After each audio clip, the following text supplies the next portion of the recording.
welcome to WPAT 9:30 a.m. on your radio dial, and we are here with the Underdog Report. They're here every week. Unfortunately, so last week, at this particular point in time, and we talk every week about different topics. We are live on WPAT on the radio. We are live at WPAT930am.com, and we are live on the internet now at The Underdog Report, YouTube at The Underdog Report. Live everywhere, so come and see us.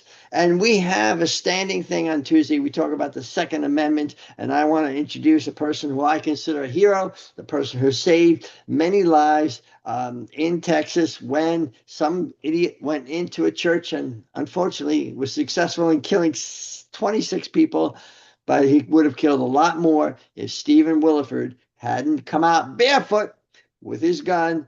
And the guy probably shot about 10 shots at him. He never hit him, but Stephen shot 6 times at him and hit him every time. And 2 of them were direct hits. The third one was a graze, and the 3 hit his body armor. Welcome, Stephen Willeford. How are you? I am doing superb. It's great to be on the show once again, and last time, I guess. Last time for a while. Well, I'm sorry to hear that. Well, we can go. I'll tell you what. I'm going to give you a special treat today. We can go to 5:30 New York time. So, but let's use the whole 25 minutes to talk about a lot of things that's going on in the Second Amendment world. But first of all, I do want to share some websites, and I do want to talk to you, let our audience know some background. First of all, I want to talk about your website, and you are the barefootdefender.com. The barefootdefender.com is your website. The reason you call yourself the Barefoot Defender is because when you shot that guy, you were barefoot. You heard these gunshots. You ran inside with no shoes and ran outside, and in the middle of the day, you were in a gunfight. Please go to his website, thebarefootdefender.com, and look at his book, A Town Called Sutherland Springs. And it talks about the town, the people, and background to the shooting. So buy it today at thebarefootdefender.com. You can But also find it on Amazon, A Town Called Sutherland Springs. It's on Amazon. Please buy it. here it is. Look at that, all those great reviews. So that's great. Now, I also want to talk about Gun Owners of America. Okay. Now you're a representative. Are you on the board? I don't remember. You're a rep of Gun I'm Owners. not, I'm not on the board. I'm a national spokesperson. I'm not on the board, but we unfortunately lost a legend from our Right here. board. Right Uh, here. Sam was not just a board member, not just, I guess, my boss, but Sam was a good personal friend. And I think if anyone ever said anything bad about Sam, there was something wrong with him Yes. because Sam was a good man. He's a good, solid Christian man, and someday I'll see him in heaven because I am convinced. Um, of his faith and stuff and the things that he did for gun owners of California and gun owners of America also. Uh, Do you know I how old he was, Stephen? no, I do not. I do not. I know he was older than me, and that's older than dirt, but no. Older than the hills. Yeah, Well, well, he was older than me, but he was very energetic and stuff, and unfortunately, his wife found him unresponsive, called the ambulance, and it came and picked him up, and um, they put in a couple of stents, but were unable to save his life. Um, mm, so, pray for his family and from the bottom of my heart. Here's go ahead. You can talk. I'll play this, but silent. This is him right here speaking. Yes, yes. And again, as far as gun rights, fighting for rights, he was a legend. Whether it was from California, gun owners of California, or gun owners of America, people might not know, but gun owners of America started out in California. Oh, really? I didn't know Expanded that. throughout the whole nation. And we're coming up on our 50th anniversary. Well, he was one of the founders, wasn't he? He was one of the founders. He Wow, 50 years ago. God bless him. he was a young man then. Wow. Wow. I don't know if they have any clips from Tennessee, your recent meeting. You said he was very energetic. Everything was going great there. Unfortunately, he came home and passed away. Please go to gunowners.org and look at Sam Parides' background and what he's done for the rights of people to bear arms in this country. Uh, Him and his wife have devoted their lives to fighting for your gun rights. that's a sad thing. So, He will Sam be Parides, sorely missed. say again? He will be sorely missed. Yes, you're gonna have to somehow find someone to fill his shoes, or more than one or two people. It's very. I'm sorry to I hear. truly believe that he's just appealing to a higher court now. Ah, God bless him. Well, you said he was a good Christian, and God bless him. You know, the two go along. So, Gun Owners of America, and you can see right here on the front page, we lost an important person. Um, there's a lot of other things going on in the news. Any closing thoughts on Sam you want to say? Uh, no, just a mentor, a someone to look up to and to strive to achieve the things that he has. Hmm. Yes. Well, goodness. So sorry to hear that. You know, life sometimes is fleeting. It's a sad thing. And you know that my wife passed away 3 months ago. So it's a difficult thing. Now, change the subject. There's a couple of things that are going on right now. I think it's worth talking about, and that is, let's talk about Tennessee for a second. Something interesting happened in Tennessee. Now, not only in Tennessee, but throughout the country, there's been a lot of rules set out, laws that you cannot carry a gun in a park. And, you know, some of these parks are very remote. And you would think that, you know, to protect yourselves against some bad agents that are in there, or to protect yourselves from certain animals, it's kind of one of the places you'd probably need to have a gun. Um, Tell me about what you think about this ruling. Well, Gun Owners of America is very much involved in that fight. And it has also to do with not just parks, but it has to do with uh, the assumption of innocence when you're carrying open or also concealed carry in Tennessee. So it moves Tennessee actually a little closer to being a constitutional carry state. And most people thought that Tennessee was a constitutional carry state, but no, they're really not. And Gun Owners of America have been fighting in Tennessee. And I think today was the last day that the governor or the attorney general of Tennessee had that they could appeal this ruling. And if they did not by today, that was a deadline and that it would actually go into effect, making it where it's legal to carry in more places and stuff. And so um, I think we're looking good at this point. I So haven't, at this particular point in time, can you legally carry in a park in Tennessee? yes, unless the governor snuck something in today. I think you can, and I don't think he would I definitely don't think he would do anything to stop it right now.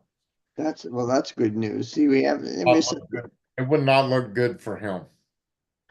well, it's always nice to have some good news regarding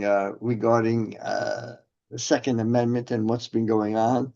Um, and there's also some news about Missouri's is bizarre Second Amendment law is going to the Supreme Court. Are you familiar with that? Yeah, somewhat, but along with Missouri right now, uh, their their attorney general has now been with the FBI. He's working with Dan Bongino also, and he is a staunch Second Amendment advocate. It's really funny. A lady called me up. I was on a radio show in Missouri and said, "Y'all are taking uh, our attorney general away." I said, "Well, it's for a greater purpose." You better believe it. Yes. So, So, you so know, we're what's sorry, people from Missouri, but you know, it's great that he's going to work with the FBI and stuff. And now we have three good patriots in the FBI, in charge of the FBI, to help shore up our Second Amendment as such. what is bizarre about the Missouri Second Amendment law that's going to the Supreme Court? What's bizarre about it? Well, Missouri has I guess, a sanctuary state, Second Amendment sanctuary state. They were the first one to do that. And I think that's what you're talking about. And they have been fighting for that for the longest time right now. And, you know, Texas passed a Second Amendment sanctuary state also, but Missouri's is farther along than Texas. Well, And so some of the restrictions that being challenged are registration, tracking of firearms, ammunition, accessories. I mean, my goodness, you have to track where you're at. Well, if you have an accessory, if you have a magazine, even if it's empty, that is bizarre. yeah. Yeah, and you know, other states have tried to California, the court in California, the Ninth Circuit, even said that they couldn't track ammunition sales. They wanted background checks and stuff with ammunition sales, and it's a lot of this is along the same lines, but I can't see it flying in Missouri. And even especially with ammunition sales being overturned in even the liberal Ninth Circuit in California has said that that's unconstitutional, along with their one gun per month uh, purchase. You know, that was determined by the Ninth Circuit again. Even the liberal Ninth Circuit has said that that is illegal to enforce those kind of regulations. I think there's been some changes in the Ninth Circuit. Trump made some changes to make it less liberal, little bit more conservative leaning. So that's why we're seeing some good news from them.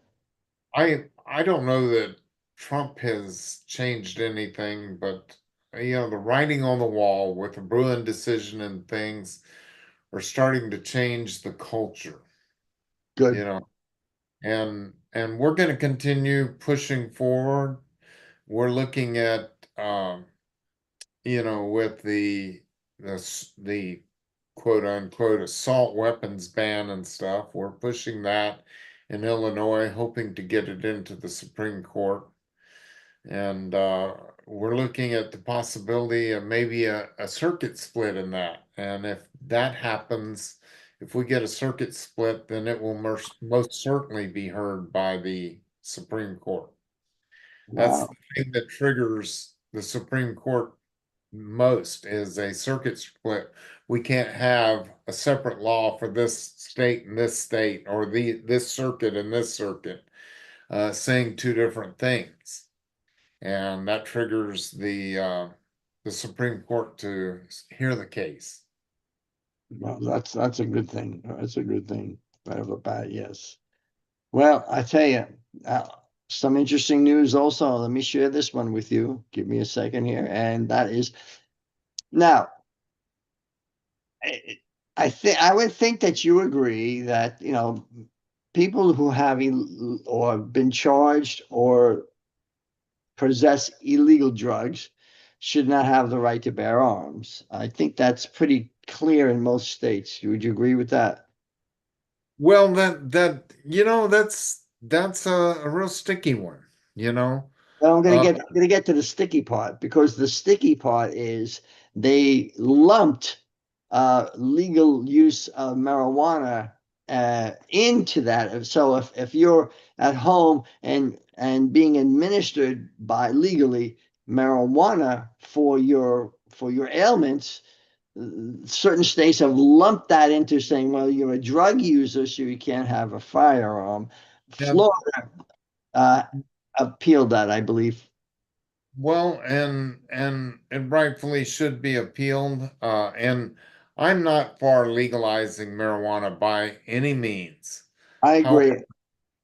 shall not be infringed means shall not be infringed when it comes to your firearms rights. Right. And that's just the thing. I'm not for legalizing marijuana or um, Well, any of these drugs by any. I used to work for a very well-known doctor in New York City, Dr. Eric Braverman. He was on all the news shows, and he was staunchly against, as a doctor, what he's seen as the use of medical marijuana. He's against it. He was against the use of legalizing marijuana just so people can smoke it. And I moved from New York, and we used to walk our dogs, Stephen, and you go from house to house and house to house, and you just smell the stinkweed, for lack of a better term, wherever you go. The devil's lettuce. The devil's lettuce. I love it. Never heard that before. But the appeals court in Florida sides with pot patients. Hey, So, I would not condone somebody on some kind of hallucinogenic drug or something using a firearm.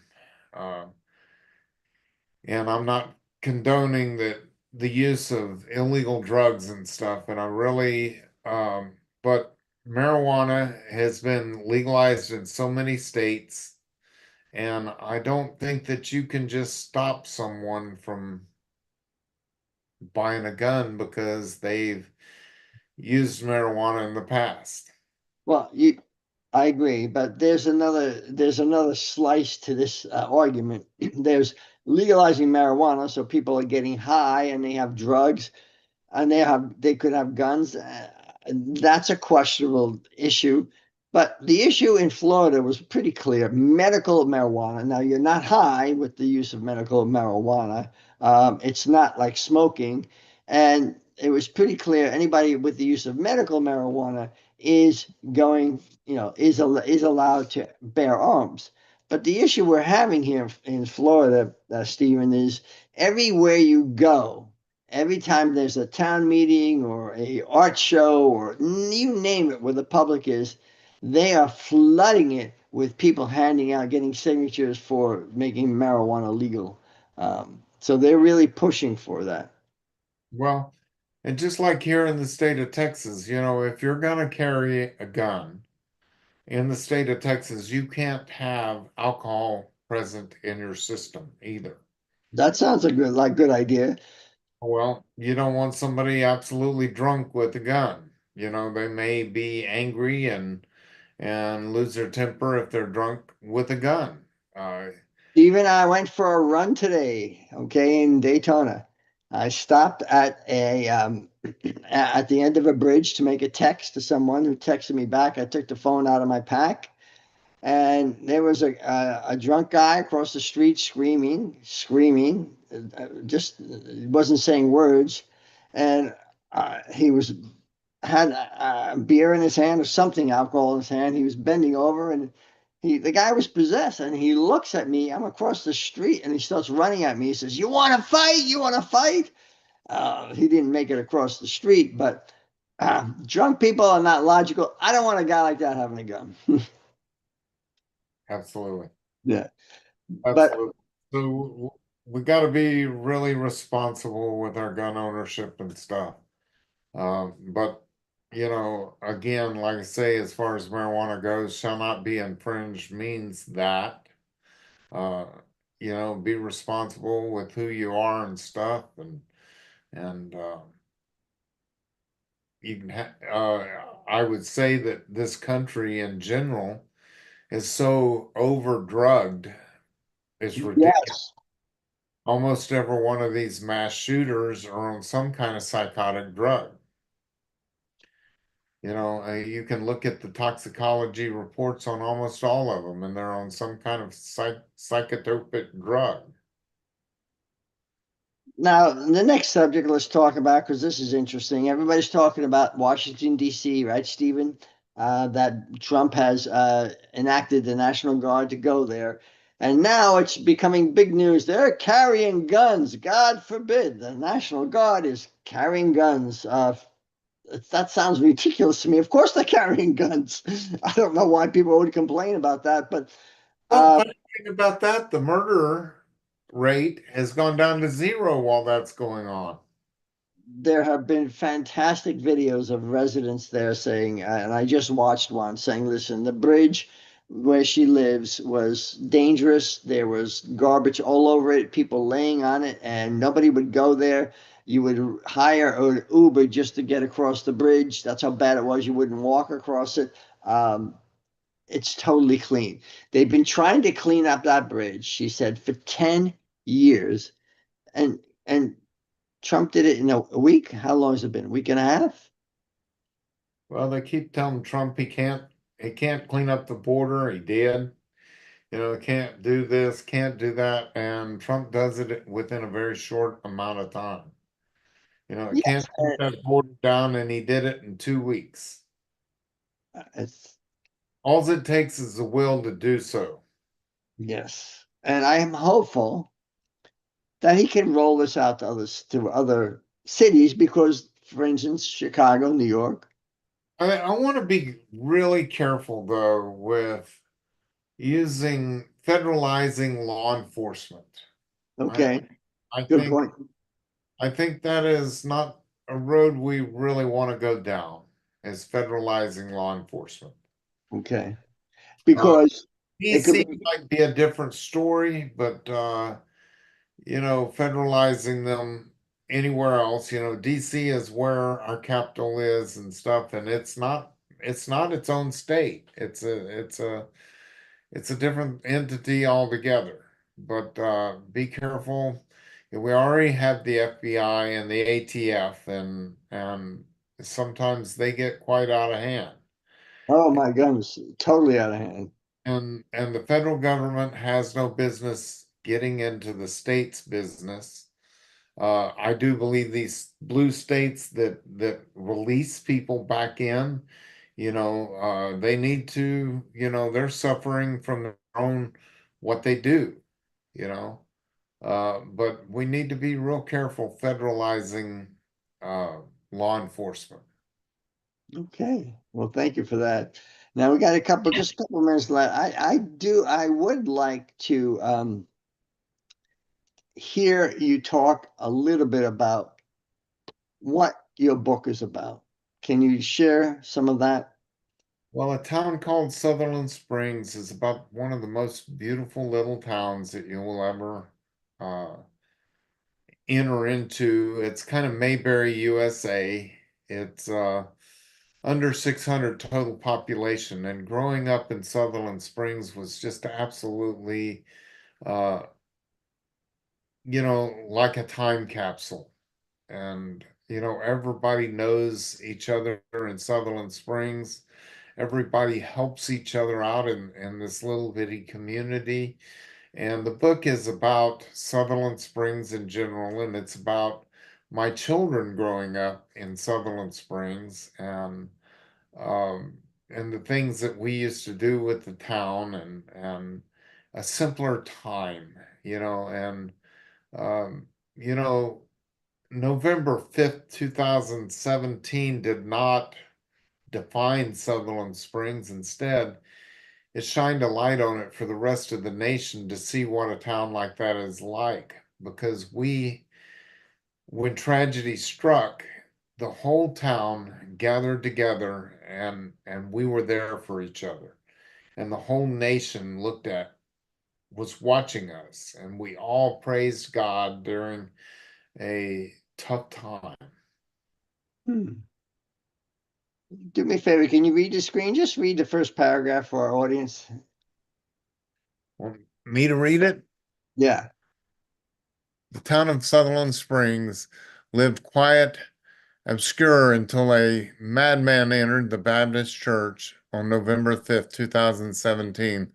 The book recounts a harrowing story of those who lived through the day, witnessed terrible evil, and rose to face